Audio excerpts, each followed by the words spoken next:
Hi guys, welcome back to Never Tell Me the Odds. I'm your host Justin.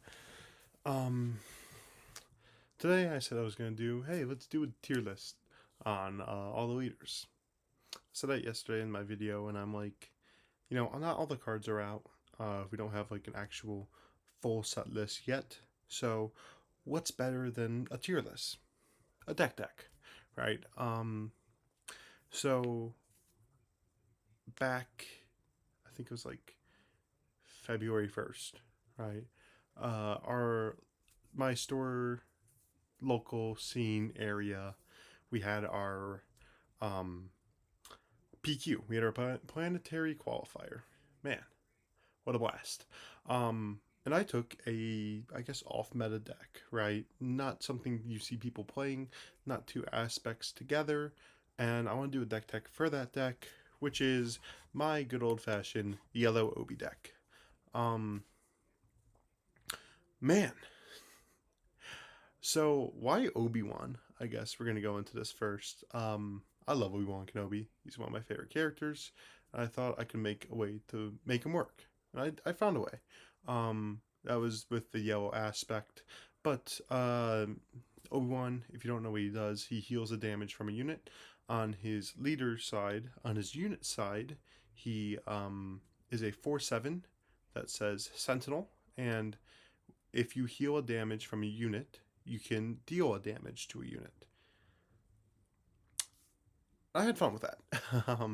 I'd basically like get things close to dead and then flip them over and ping things, right? And it was fun. It's also a sentinel, so it locks down the ground arena pretty early, right? Uh, that's why I chose Obi-Wan. Why did I choose Pike, Powis, or a yellow base, right? Um, why didn't I go red? Why didn't I go uh, green? Why didn't I go double blue? Um, Yellow, in my opinion, just also gave me a bunch of versatility, right? Um, it gave me Plo Koons, it gave me Falcons, Hot Shot Blasters, Grogu's, and R2D2s, and Waylays. Then it also gave me what's in the sideboard, Change of Heart. Um, so let me cycle through my deck, tap things down, stalling it, trading with things to stall, and being like a true mid-range deck, right? Um, that's why I chose yellow as well. But let's go over the deck, right? So for upgrades, we're gonna start with upgrades. Because it's the first thing that I see when you look at this deck. We have Hotshot Blaster, right? Why Hotshot Blaster? Hotshot Blaster is a smuggle card, right? Um, and it smuggles out, and you attack in with that unit that you smuggled onto, right? So it's a pretty good card, right? You pull out Obi-Wan, you throw a lightsaber on him, and then Hot Shot Blaster, nasty, right? If you just Hot Shot Blaster, plain old simple, and just shoot with Obi-Wan, he's swinging in for 6, and anyone that swings into him takes 6 back. It's pretty hard to deal with. The next upgrade we had was Jedi Lightsaber. Hotshot Blaster was added to of. Jedi Lightsabers also added to of. One thing that I love with my hero decks is going into like a tribal based build. And Jedi Lightsaber does that, right? I only my main good units are Force, right? Grogu, Yoda, Kanan, Plo Koon, Obi-Wan, and Luke. And then so it just happens that Jedi lightsaber fits in with a lot, and it's a 3/3 that gives neg 2, which helps eliminate units, right? If you have a say I had a shielded Poe Dameron, right? Shielded 6/6, and you have Obi-Wan out, you're swinging to Poe Dameron with Obi-Wan with a Jedi lightsaber, right? Well, you get to pop the shield with his on attack ability, and then give him neg 2, and then kill him. Uh, that's another huge thing is like Obi-Wan gets rid of shields, which is nice. Uh, and then our third upgrade that we had in this deck was a 3 of, and it was Perilous Position, which gives neg 2 and taps down the unit when played. It's more control, right?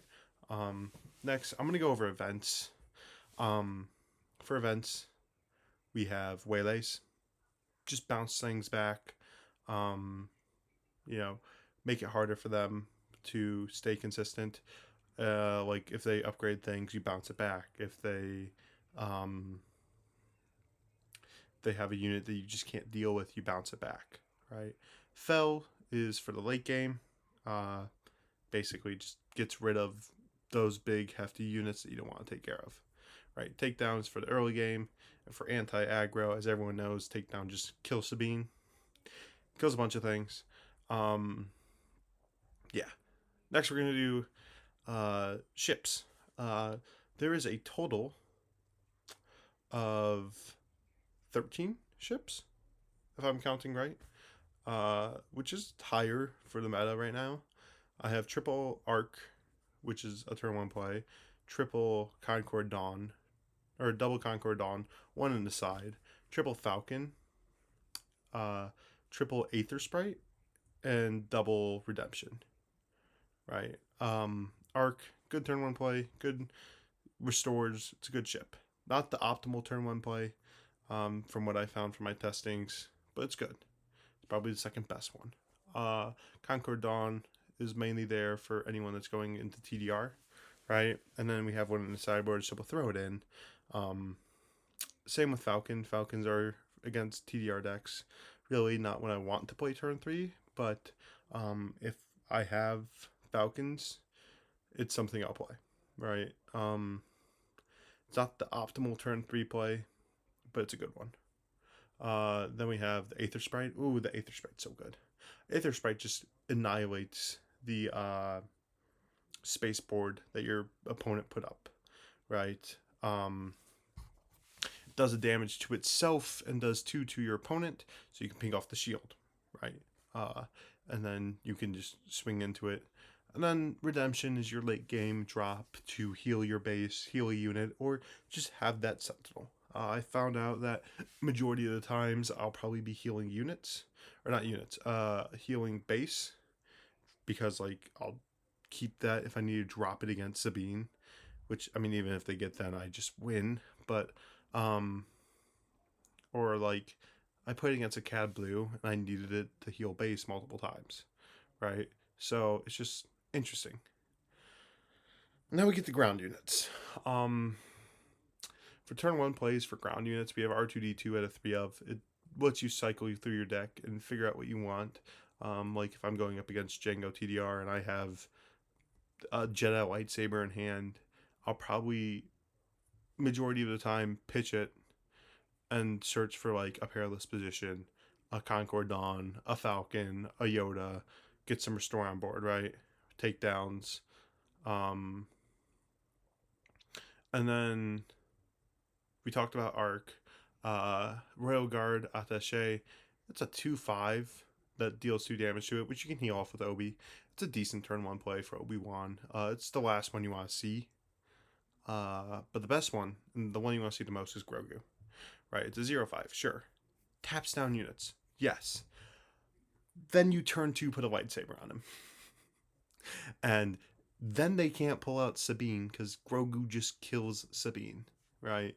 Grogu swings in to Sabine, takes no damage back, and kills her for free.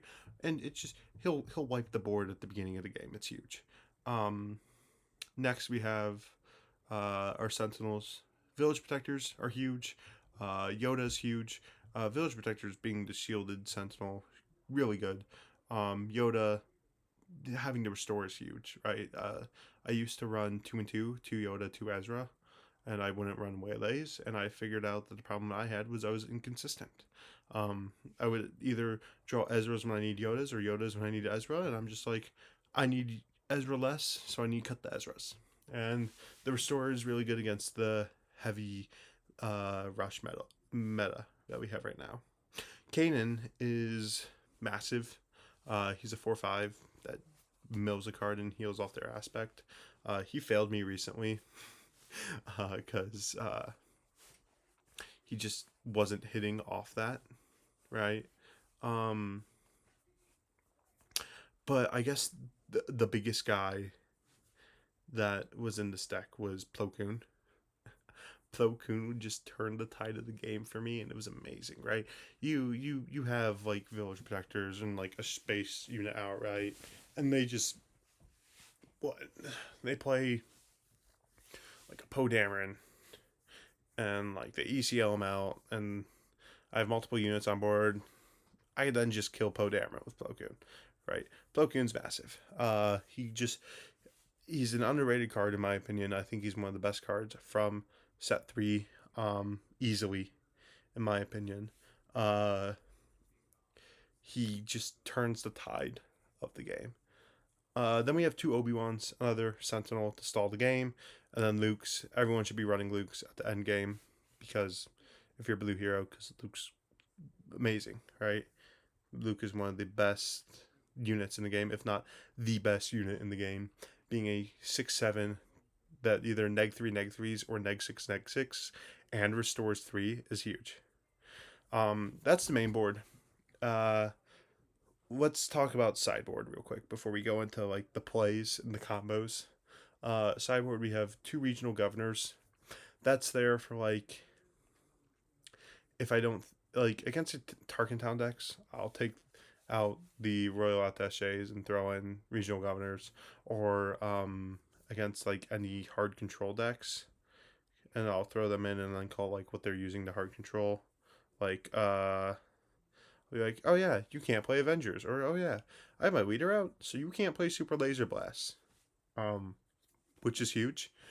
Concord Dawn is there for Concord Dawn and Takedown are there for the aggro matchups, right? Concord Dawn's for the TDR decks. Takedown's also for TDR, but also Sabine. So I'll typically find myself taking out, if I'm up against those matchups, Fells and throwing those two in. Change of Heart is for those late game grindy games. Like I played against Cad Blue. Cad Blue dropped Zuckuss. I changed the heart of Zuckuss and ran him into his own units, right? And it's either you just trade with their units or you just swing into base and win, right? Rivals Fall. I never actually really sided that in. Uh, it was just in case like any unit or any leader got big. I sided in against Quinlan because Quinlan just the guy I played against, massive jerk by the way, but the guy I played against was he just stacked lightsabers on Quinlan, so like I had to get rid of him. I had to get rid of the Quinlan, and I'm just like, yeah, interesting. So I had to side those in, and then I know I'm covering, but the last card was Zilla Beast. Zilla Beast is that good late game drop. You know you're in the late game, might as well throw him in and hope you get him to win you the game, right? The neg 5 attack on the ground, massive. Um, what is the I guess would you want to play turn after turn after turn, right? You obviously want turn one Grogu, right? Grogu tapping stuff down, slowing down your opponent's perfect for this deck because this deck wants to go to mid to late game, right? So you want Grogu turn one almost all the time. After Grogu, you either want a Jedi lightsaber or a Yoda, um, or a Falcon and Jedi lightsaber, right?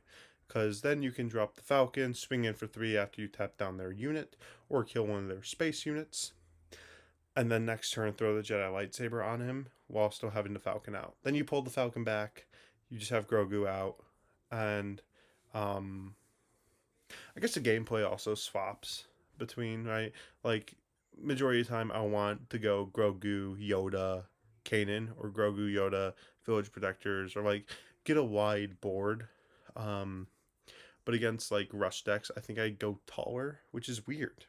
Um, but by turn 5, you want to be able to ambush out the Plo Koon, right? So no matter what you do, you want to be able to play Plo Koon turn 5 and get the ambush out and raid for 6, right? Uh, if you don't, like, Aether Sprite's still amazing, right? You still play Aether Sprite that turn. Then you flip Obi-Wan, you flip your leader, and then hopefully still have that Plo Koon, right? Plo Koon is massive for this deck. It's a raid, and it's huge. The lines are very weird because this is a mixture of, like, control and with units and, like, cards, right? Something I found myself I had a problem with was I consistently had one resource open, which is good if you have Falcon. Um, Bad if you don't. It's just like, man, if only I had like one more resource, or if only I had like, you know, something that costs one, right? Because there is no one drop in this deck because red's out of aspect. Um, but why am I deck teching this again? Uh, I'm deck teching it because this weekend is my store showdown at Destiny Games in Livonia, and I am going to run this deck. And I'm gonna record the videos. I'm gonna get all the footage I can of this deck playing at Destiny Games, and we're gonna upload it, right? Um, Again, this deck is meant to be a control-y deck, control style of deck. You want to control the board, and then once you've controlled the board well enough, you stabilize and win, right? Um, Again, you don't want to trade units. That's the last thing you want to do. Um, like, it's hard. Um, Against Sabine, I guess it's fine, right? Against Sabine, you kind of have to, right? So you have to like swing Yoda and the things. You have to swing Kanan and things. Which yes, you want to trade, but you don't want them to die, right? Unless you take like three of their units and you're just fine because you heal with Obi-Wan. Again, you're not gonna have initiative much, is what I realized from this deck as well. Is this deck is not an initiative based deck. It is a hey, I control board, you take initiative, sure, whatever, but I still win. But yeah, that is my good old fashioned Obi-Wan deck tech. There will be videos this week. I'm not sure if I'll upload them the weekend, but I'm thinking my Monday video for this week will be footage. Same with Tuesday and Wednesday. Or Tuesday and then Thursday. It just depends on how much footage I get. I want to get a lot of footage so I can upload a lot, but we'll have to find out. Um, but yeah, I hope you guys enjoy this deck tech. Again, this is this is a deck that I worked on ever since the set came out, testing it, and running it, and I truly love and appreciate this deck. Like back in was it November? Yeah, back in November, I made this deck, and I kept testing it, modifying it, and building it, and getting it meta, and I guess that's what you have to do with decks, and it worked, right? I didn't win, of like, I didn't win. I topped 16th, which doing that with a leader that no one uses is massive. So thank you guys for watching. Please like, subscribe, and I hope you enjoyed the video. Peace.